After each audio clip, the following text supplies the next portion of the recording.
Hello students, अब हम start करेंगे जी 11.1। ठीक है जी, इसका हम बच्चों एक्सरसाइज क्वेश्चन करेंगे। लास्ट वीडियो में मैंने इंट्रोडक्शन में आपको इस चैप्टर के सभी कंसेप्ट बताए थे बच्चों। अब हम इसके क्वेश्चन स्टार्ट करेंगे। Clear students? अब फर्स्ट क्वेश्चन बच्चों ध्यान से देखो, क्या बोल रखा है उन्होंने। Find the area of sector of a circle with radius 6 centimetre if the angle of A sector is 60 degree. ठीक है जी, हमें एरिया ऑफ सेक्टर फाइंड करना है जिसका हमारे पास रेडियस गिवन है और बच्चों उसका एंगल गिवन है।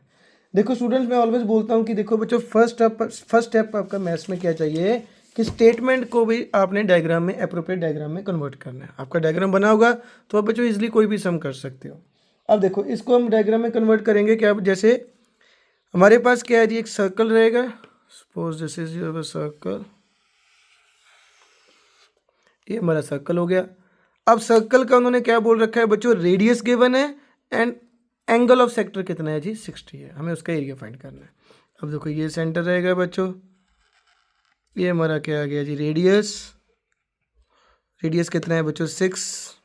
ठीक है जी, एंड एंगल हमारे पास कितना है जी, 60। ये बीच वाला एंगल कितने का रहेगा, 60 का। ये हमें गिवन है स्टूडेंट्स। अब सिंपली लिख लो बस यहाँ पे, रेडियस कितना है जी, 6 सेंटीमीटर। सबसे पहले बच्चों डायग्राम के बाद क्रेडेंशियल्स लिखा करो। एंड थीटा बच्चे हमारे पास कितना है जी, 60 डिग्री का। हमें क्या फाइंड करने को बोला उन्होंने, एरिया ऑफ सेक्टर। सो हम यहाँ पे लिख देंगे एरिया ऑफ सेक्टर। क्या फॉर्मूला था जी, जैसे इंट्रोडक्शन में अपने पढ़ा, theta by 360 into pi r square. Theta by 360 into pi r square. And theta की वैल्यू बच्चों आपके पास कितनी है जी, 60 अपॉन 360। पाई हमारे पास कितना है जी, 22/7। एंड रेडियस बच्चों आर कितना रहेगा हमारा, 6। सो हम लिख देंगे 6 इंटू 6। Clear students? आपने क्या किया, स्टेटमेंट को हमने डायग्राम में कन्वर्ट किया। उसके बाद हमने बच्चों डायग्राम में से लिख दिया क्या क्या गिवन है जी। फिर हमने सिंपली बच्चों एरिया ऑफ सेक्टर का क्या लगा दिया फॉर्मूला, वो क्या, theta by 360 into pi r square. जो वैल्यू है पुट फिल कर दो बच्चों। अब इसकी कटिंग देखो बच्चों, अपने हिसाब से जैसे आपको ठीक लगे कटिंग कर दो। 0 से ये 0 कट हो गया बच्चों, 6 के टेबल के कट किया, ये 6 पे, 6 से बच्चों ये भी 6 कट हो गया।